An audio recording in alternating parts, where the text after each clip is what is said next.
जी हाँ, नमस्कार मित्रों। आज 5 सितंबर टीचर्स डे यानी शिक्षक दिवस है। मुझे कहा गया है कि आप बात करें उन टीचर्स के बारे में जिनके आप ऋणी हैं। तो सबसे पहले मैं नाम लेना चाहूँगा आदरणीय वीआरएस कोलगी साहब का। कोलगी सर जो गुजरात के अलग अलग सरकारी और not for profit coaching institutes में पढ़ाते and he is a retired IAS officer. उनसे जो चीज़ें मैंने सीखी और मैं आपको बताना चाहूँगा, खासकर ऐसे लोग जो आगे टीचिंग प्रोफेशन में जुड़ना चाहते हैं। Most important thing, clean jokes at the right time. देखिए, क्लास में विद्यार्थी बोर हो जाते हैं तो बीच में जोक मारना पड़े, लेकिन हमेशा वो ऐसा होना चाहिए जिसका टॉपिक के साथ कोई लेन देन हो। ये नहीं कि बस खुश करने के लिए कहीं पर भी हाथी चींटी का जोक लगा दिया। There has to be a purpose. For example, जब भी गुड गवर्नेंस, पब्लिक एडमिनिस्ट्रेशन या एथिक्स के बारे में सर पढ़ाते तो कोलगी सर एक जोक मारेंगे कि वो कैसे भूटान घूमने गए थे। भूटान में जो नरेश यानी राजा है, उसको फुटबॉल खेलने का बहुत शौक है, तो अपने आर्मी और सिविल सर्विस के ऑफिसर्स की टीम बना के भूटान नरेश फुटबॉल खेलेंगे, लेकिन वो कहेंगे मैं गोलकीपर बनता हूँ। नीडलेस टू से सामने वाली टीम कभी एक भी गोल दागती नहीं थी। अब यहाँ पर वो मार्मिक व्यंग है कि क्योंकि सामने जितने भी ऑफिसर्स हैं उनको डर लगेगा कि गोलकीपर राजा खुद है, तो हम गोल मारेंगे तो वो नाराज़ हो जाएगा और अपना प्रमोशन रुक जाएगा। And then he Kolgi sir would go on to explain कि गुड गवर्नेंस क्या होता है, सिविल सर्विस के अंदर क्या वैल्यूज़ होनी चाहिए वगैरह। ये नहीं कि ज़बरदस्ती हर जगह राजा और राजे का कट्टा घुसेड़ दिया। तो क्लीन जोक्स आजकल आप पाएंगे कि इंडस्ट्री में काफ़ी सब गंदगी मची है, और इससे भी ज़्यादा अगर आप स्टैंड अप कॉमेडी वगैरह में देखें, बिना गंदी बात किए कोई जोक बनता ही नहीं है। जबकि बिना मतलब शालीनता से, without using any vulgarity, if you can make people laugh, वो सिर्फ वो आदमी कर सकता है जिसके पास बहुत ही डीप लेवल ऑफ अंडरस्टैंडिंग है सारे टॉपिक्स की। तो मैं ये कोशिश करता हूँ। ऑफकोर्स अब क्योंकि यूट्यूब साइट पे आप जब पढ़ाते हैं तो आपको पेज व्यू और एंगेजमेंट चाहिए, तो कुछ बार ज़बरदस्ती फिल्मी हीरो हीरोइन का सब मीम वगैरह डाल के जोक मारने पड़े जो गरिमा से विपरीत है, तो अपनी मजबूरी है। तो मैं हमेशा ये कोशिश करता हूँ कि किसी दिन मैं उनके जैसा बन पाऊँ कि एकदम clean jokes and still you can make people laugh and interested in the subject. दूसरी उनकी खास बात, keeping the private life private. Kolgi sir की धर्मपत्नी को कुछ बीमारी थी, पैरालिसिस या कुछ, और कई सालों तक उनकी इलाज चला और फिर उनका देहांत हो गया। लेकिन कभी भी उन्होंने ना क्लास में ना क्लास के बाद कभी भी उन्होंने उसकी बात हमें नहीं की। हमेशा अपने प्राइवेट जीवन को प्राइवेट ही रखा। हमारे सामने जब भी आए टीचर के रूप में ही आए। मैं इस पे बाद में सोचता हूँ, और मेरा खुद के एक्सपीरियंस से मैं कहूँगा इसके दो कारण होंगे या होने चाहिए या हो सकते हैं। पहला कि आप समझो, टीचर के रूप में आप हमेशा चाहेंगे कि जो मैं पढ़ा रहा हूँ या जो मैं इंस्ट्रक्शन दे रहा हूँ वो हमेशा विद्यार्थी उसको गंभीरता से ले। अगर आपको ऐसा करना है तो आपने हमेशा एक उससे दूरी बना के रखनी पड़ेगी। आपने ये प्रोजेक्ट करना पड़ेगा कि मैं एक अलग चरित्र है मेरा। लेकिन अब पूरा दिन, अब समझो कि आजकल आप यूट्यूब पे कुछ टीचर्स शादी का प्रस्ताव भी यूट्यूब लाइव लेक्चर में करें, उनका जो भी वेडिंग एनिवर्सरी है, करवा चौथ है, सब कुछ उधर ही मनाए, तो फिर लर्नर को अल्टीमेटली क्या लगेगा कि ये तो अपने जैसा ही है या ये अपने पड़ोसियों जैसा ही है। And that is ultimately harming you as a teacher. क्योंकि फिर आप जब उन विद्यार्थियों को कड़क शब्दों में कुछ कहें, नहीं ये टॉपिक तो पढ़ना ही पड़ेगा, नहीं ये वाला तो ऐसे ही तैयारी करनी पड़ेगी, they will not take you very seriously. तो टीचर ने हमेशा अपने आप को अलग इस प्रकार से रखना चाहिए, keeping the private life private. तभी आप उसकी प्रोफेशन को जस्टिस दे सकते हो। और जिन विद्यार्थियों से आपने फीस ली है, अल्टीमेटली आपको उनको सीरियसली चीज़ों को डिलीवर करना है, सक्सेस दिलाना है, तो this is required. So keeping the private life private. तीसरी उनकी खास बात जो रही, dignified distance after students become topper. उनके खास में से खास विद्यार्थी भी एक बार टॉपर बन जाए तो फिर सर एक दूरी बना के रखते थे उनकी। मतलब ये नहीं कि हर जगह वो बोलते रहे देखो मैंने पढ़ा है तो ये पास हुआ है, या हमेशा ट्रैक रखे कि देखो अब इसका यहाँ पर पोस्टिंग हुआ है, अब इसका इधर प्रमोशन हुआ है। वो कुछ देखते नहीं, याद नहीं रखते, मतलब वो गए बच्चे। अब ये भी बहुत ज़रूरी है, जो गीता में भी संदेश है कि कर्म के बाद वो फल से और उससे अपने को थोड़ा दूर रखना चाहिए। अदरवाइज व्हाट हैपन्स, जब आप बार बार ये बोलना शुरू करें मैंने तो इसको पढ़ाया था और ये टॉपर बन गया, तो एक प्रकार से अहंकार अपने अंदर आने लगता है। और अगर आप हमेशा ये देखते रहे अच्छा मेरा पढ़ाया हुआ टॉपर अब आज कौन सी पोस्ट पर कहाँ पोस्टेड है, तो धीरे धीरे मन में एक लालच उत्पन्न होती है कि मैं कैसे उसका फ़ायदा उठाऊं, कैसे मैं किसी सेमिनार में उसको बुला के और भीड़ जमा करूं और अपने कोर्स बेचूं, या कैसे मैं अपना कोई पासपोर्ट का वीज़ा का काम उससे करवा लूं। अब स्वाभाविक है वो अब अफसर बन गया है, उसकी अपनी जिम्मेदारी होती है, कभी वो आपकी शर्म में काम करेगा कभी नहीं करेगा, और ये पूरी प्रोसेस में हमेशा आप ही दुखी और परेशान होते हैं। इसलिए हमेशा कोई टॉपर बन गया तो ये सोचना चाहिए कि वो अपना एक ऐसा परिवार का सदस्य था जिसकी अब वो शहर चला गया है और हम गांव में रह गए हैं, तो अब वो अपनी दुनिया में हम अपनी दुनिया में हैं, तो पूरा दिन वो उस पर नज़र नहीं रहनी चाहिए अपनी। This is very much required, और मेरी भी ये हमेशा कोशिश रही है उनसे सीख कर, कॉलगी सर से सीख कर। ऑफकोर्स उसके कुछ नेगेटिव आयाम भी आते हैं, कुछ बार टॉपर्स को ऐसा लगे कि ये तो कभी हमसे बात भी नहीं करते, ये बहुत हवा में उड़ते हैं, ऐसा नहीं है। वो एक वैराग्य होना चाहिए काम में। चौथा जो बहुत महत्वपूर्ण है और सभी आप कोई भी प्रोफेशन में ये तो आपको करना चाहिए, ड्रेस शार्प। चाहे आप पढ़ा रहे हैं, मीटिंग में हैं, घर पे कोई मेहमान आ रहे हैं, हमेशा ड्रेस शार्प। आदमी की इज्जत उसके कपड़ों से है। प्रैक्टिकल में एग्जांपल दूं तो एक ऐसे टीचर थे, वो बहुत अच्छा पढ़ाते थे, लेकिन हमेशा वो कपड़े एकदम मतलब दिल्ली के सीएम जैसे वो पहने। अब हुआ ये कि कोचिंग इंस्टीट्यूट के मालिक एक बार ऐसे ही इंस्पेक्शन में निकले कि कौन टीचर क्या पढ़ा रहा है, तो फिर इनको देखा, और फिर ये पढ़ा भी रहे थे, वो अच्छा ही पढ़ा रहे थे, लेकिन पता नहीं वो कोचिंग इंस्टीट्यूट के मालिक को कुछ दिमाग में और ही विचार आ गया कि ये बराबर नहीं है, अपनी प्रेस्टीज और जितनी फीस चार्ज करें उसी हिसाब से दम नहीं लग रहा है। Then he was removed. उसी प्रकार दूसरी भी, आप अगर मीटिंग में जाते हैं, आपने अच्छे कपड़े नहीं पहने, फिर आप कहें मुझे इतने पैसे चाहिए पढ़ाने के, then no one will give you. घर पे भी आप गेस्ट को रिसीव करते हैं, you should be dressed appropriately. Kolgi sir ने मुझे इसमें बहुत प्रभावित किया है।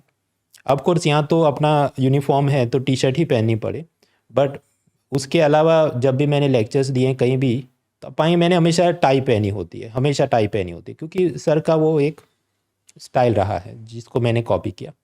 एक और भी ऐसे टीचर्स थे, डॉक्टर चंद्रकांत टोपीवाला साहब, उनका भी ये कहना था कि टीचर को एकदम शार्प ड्रेस होना चाहिए, इट इज़ रिक्वायर्ड, क्योंकि तभी विद्यार्थी का आप पे ध्यान रहेगा और आप जो बता रहे हैं तो he will take it seriously. आप जो भी पढ़ा रहे हैं, जो भी इंस्ट्रक्शन दे रहे हैं, उसके खुद के फ़ायदे के लिए वो ज़रूरी है कि वो आपको सीरियसली ले। तो इसलिए कपड़े भी बहुत शार्प पहना, अच्छे पहनना ये ज़रूरी है। जो मैं पढ़ाता हूँ उसमें खासकर जो मेंस आंसर राइटिंग और मॉक इंटरव्यू की स्किल हैं वो मैंने कॉलगी सर से पिकअप किए। उनकी खासियत ये थी, बड़े से बड़ी बात को एकदम एक आध सेंटेंस में ख़त्म कर दे। मान लीजिए कोई विद्यार्थी पूछे कि सर मेंस आंसर राइटिंग करते वक्त डायग्राम बनाना कितना ज़रूरी है, और वो एक लाइन में जवाब दे देते थे कि सूरज पूर्व दिशा से उगता है तो उसका डायग्राम बनाना ज़रूरी नहीं है। सो देन ऑटोमेटिकली उसमें बहुत 10 बातें और भी आ गई अगर आप समझदार हैं और समझ सके। मॉक इंटरव्यू के अंदर भी काफ़ी स्किल, और उसमें खास बात ये थी कि कॉलगी साहब, क्योंकि वो तो सीनियर आईएएस ऑफिसर थे, अपने ज़माने में यूपीएससी के अंदर भी जो अलग अलग इंटरव्यूज़ होते थे उन पैनल में वो मेंबर के रूप, मतलब यूपीएससी में मॉक रियल इंटरव्यू का सिस्टम क्या होता है कि यूपीएससी के खुद के चेयरमैन या मेंबर वो उस पर्टिकुलर पैनल के हेड बनेंगे, और बाकी जो होते हैं वो प्रोफेसर ऑफिसर्स उनको रखा जाता है, ऐसी पैनल बनती है। तो सर उन पैनल्स में भी थे। तो मॉक इंटरव्यू के बारे में अपनी जितनी मिथ्याएं हैं उसमें से बहुत सारी खंडित हुई, क्योंकि मैं कॉलगी सर के साथ बैठा और मैंने काम किया। फॉर एग्जांपल यूपीएससी के असली mock interview they are never like MTV Roadies. वहाँ आलतू फालतू के कोई प्रश्न नहीं पूछे जाते।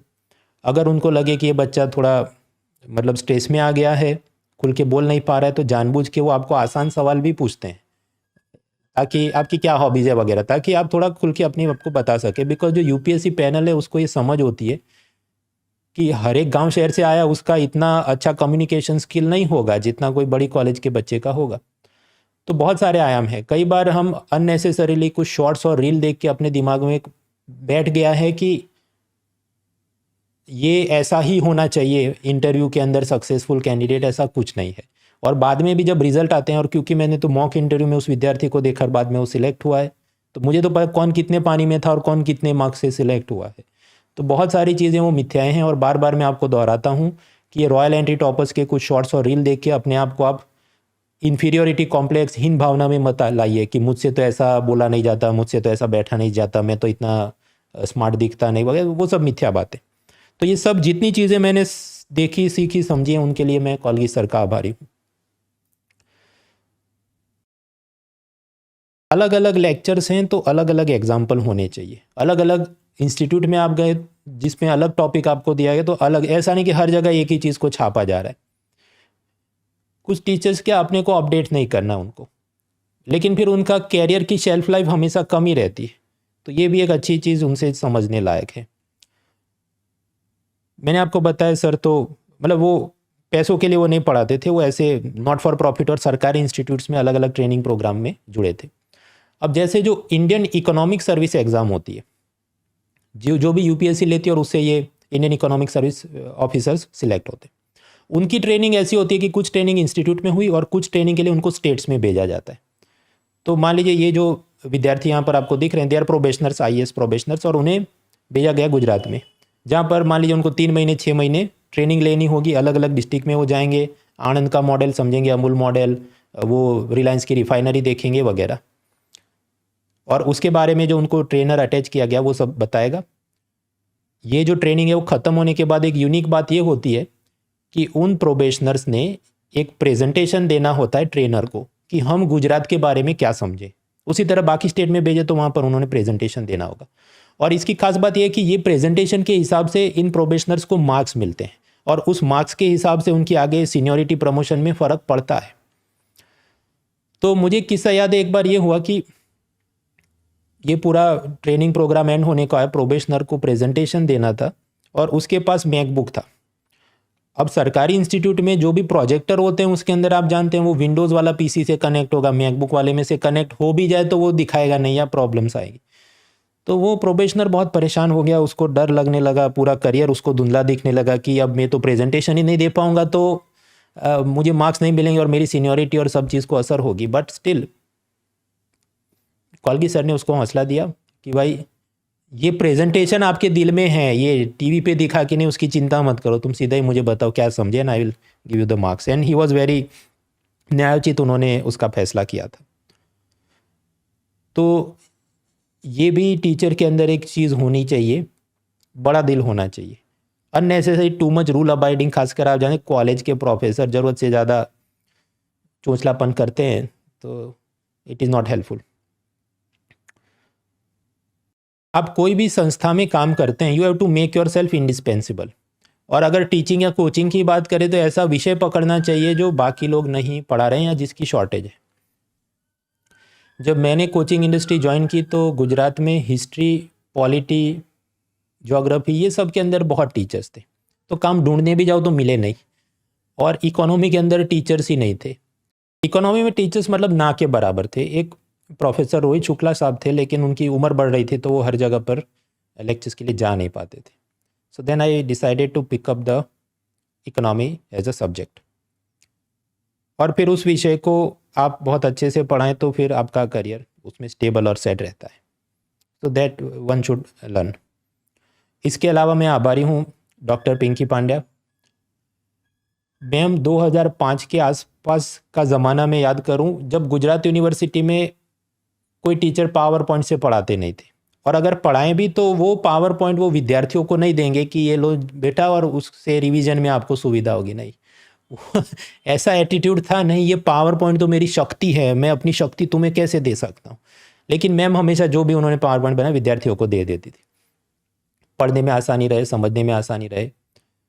तो उससे मैंने सीखा और बाद में जितने भी अपने लेक्चर वगैरह power points, hand out material बहुत कुछ आपको अवेलेबल है अपनी वेबसाइट पे, यूट्यूब पे। अभी भी आपको जो फ्री में डाउनलोड कर सकते हैं वो लॉगिन वॉल के पीछे रहता है, क्योंकि समझो कंपनी और उसके अपने कमर्शियल मोटिव्स रहते हैं। लेकिन ये ज़रूरी है, ये उपयोगी है, पावर पॉइंट से ढंग से पढ़ाया जाए। तो ये मैंने उनसे सीखा और उसके लिए मैं उनका आभारी हूँ। डॉक्टर सतीश व्यास साहब, उनकी खास बात ये थी कि नॉर्मली क्या होता है कि कॉलेज प्रोफेसर एक तरफ होते हैं और कोचिंग इंस्टीट्यूट के जो सक्सेसफुल टीचर्स वो दूसरी तरफ होते हैं। एंड नॉर्मली कॉलेज प्रोफेसर जब कॉम्पिटिटिव एग्ज़ाम के लिए पढ़ाएं तो यूजुअली या तो बच्चे बोर होने लगते हैं या उतना उसे पसंद नहीं करते क्योंकि लंबी लंबी कहानियाँ शुरू हो जाएं या बहुत ज़्यादा डीपर एकेडमिक चीज़ें पढ़ाई जाएं। लेकिन सतीश व्यास साहब को पूरी समझ थी कि कब कितना नाप तोल के पढ़ाना है, कितना बैलेंस करना है। तो विद इन 1 और 2 आवर्स उनको पता है कि इतने पेसिंग के साथ, इतने जोक्स के साथ ये टॉपिक इस टाइम पे एग्जैक्टली ख़त्म होना चाहिए, और वो एग्जैक्टली ख़त्म करते थे विदाउट बोरिंग द लर्नर। किसी को कितनी भी नफरत हो इस विषय से, he could make you fall in love with it. तो ये चीज़ बहुत बेहतरीन थी सर की, क्योंकि सर ओल्ड स्कूल टीचर थे। मतलब वो वाइट बोर्ड पे, ब्लैक बोर्ड पे लिखा के पढ़ाएंगे, मुश्किल से 4 या 5 बुलेट पॉइंट वो लिखते थे और उसके बाद पूरा टॉपिक पढ़ा देते हैं और आपके दिमाग में छप जाए। ये नहीं कि बहुत सारे स्लाइड्स बनाने पड़े वगैरह। मतलब ये भी एक समझो जो रियल कुंग-फू मास्टर है, मेरा ये मानना है कि असली कुंग-फू मास्टर वो होगा जिसको कोई हथियार या तलवार की ज़रूरत नहीं, उसके हाथ ही उसके हथियार हैं। तो जो best of the best teacher वो ऐसा होगा कि जिसको कुछ लिखने की, कुछ पावर पॉइंट बनाने की ज़रूरत नहीं पड़े। ऑफकोर्स मुझे तो बहुत सारे पावर पॉइंट इसलिए बनाने पड़ते हैं क्योंकि विद्यार्थी भी तो सामने ऐसे होने चाहिए जो उनको बेसिक की चीज़ समझ नहीं आए कि मिनिस्टर और एमएलए के बीच क्या फ़र्क होता है। तो फिर तो स्लाइड बना के फ़ोटो दिखा के काम करना पड़े। लेकिन हाँ, ये मेरे हिसाब से चरम शिखर है जहाँ पर टीचर को पहुँचना है कि विदाउट एनी टीचिंग एड्स, मतलब कोई भी साधन या projector, white board, power point, कुछ के बिना भी आप पढ़ा सके और सबको याद रखवा सके। That is the best ability. इसके अलावा मैं याद करना चाहूँगा डॉक्टर योगेंद्र व्यास साहब को। दुख के साथ याद करना चाहूँगा इसलिए क्योंकि जीवन के आखिरी समय में उनकी और उनकी धर्मपत्नी की तबीयत ठीक नहीं रहती थी और दोनों ने आत्महत्या कर ली। कभी भी हमें कुछ बताया नहीं, कहीं कुछ बोला नहीं। तो पूरे जितने भी उनके स्टूडेंट थे हम काफ़ी, हमें शौक लगा। तो ये नेगेटिव आयाम होता है, मतलब जो मैंने आपको आगे बताया कि keeping your private life private, कि मुझे टीचर के रूप में अपने दुख दर्द किसी को बताने नहीं है, तो वो कब तक और कहाँ तक, तो उसकी क्या एक सीमा होनी चाहिए। तो वो भी कभी मैं सोचने बैठता हूँ तो मुझे काफ़ी दुख होता है उन्हें याद करके। डॉक्टर कीर्तिदा बेन, उनसे भी मैंने मैंने जो पढ़ा, और उनकी भी ये जो ख़ास बात थी, एकदम सिंपल तरीके से किसी को भी उस टॉपिक के अंदर वो इंटरेस्ट दिला दे, दैट वाज हर स्किल। तो अगर आपको कभी भी ऐसा लगे मेरे लेक्चर्स या वीडियो देख के कि मेरा कैरेक्टर, वर्ल्ड व्यू या टीचिंग स्टाइल, तो कोचिंग इंडस्ट्री में घराना होता है, जैसे म्यूज़िक के घराने होते हैं, लखनऊ, आगरा, जो भी, तो ऐसे घराने होते हैं। एक होगा दिल्ली का घराना, दूसरे रीजनल घराने होंगे, जैसे गुजरात का हुआ, साउथ का अलग है। नॉर्मली प्रीलिम्स में ज़्यादा फ़र्क नहीं होगा, जो असल फ़र्क आता है कि मेंस, निबंध और मॉक इंटरव्यू में कैसे जवाब की अपेक्षा है। तो ये सब घरानों का अलग अलग दिमाग चलता है। तो मेरा इस कारण से अलग चलता है, because I was trained by different set of people. और मैं इन सब का, और इसके अलावा भी जितने टीचर्स जिन्होंने मुझे स्कूल, कॉलेज और यहाँ तक पहुँचाया है, मेरे करियर को शेप करने में मदद की, सबका आभारी हूँ। Thank you all of them and happy Teachers Day to all of you. On this beautiful Teachers Day, I want to quote Mahatma Gandhi, who once said, "A true textbook for a student in his life are his teachers." For me, Mrunal sir and Pratik sir from an academy has played an important role in my life. The teachings has embedded me with important values such as patience, courage and wisdom. और Mrunal sir, आपकी classes, आपकी notes, it's very unique. I've never felt or I've never seen anything like this before in my UPSC journey. Or the personal guidance you give me, sometimes it has helped me a lot, and I will be always grateful for it. Or Pratik sir, as a student of history, your narration of historiography, your narration of facts has always helped me. It has helped me a lot to enlarge my horizon in the path of history, and I sincerely hope new adventures in the field of teaching awaits you both, and I wish you a happy Teachers Day. Thank you.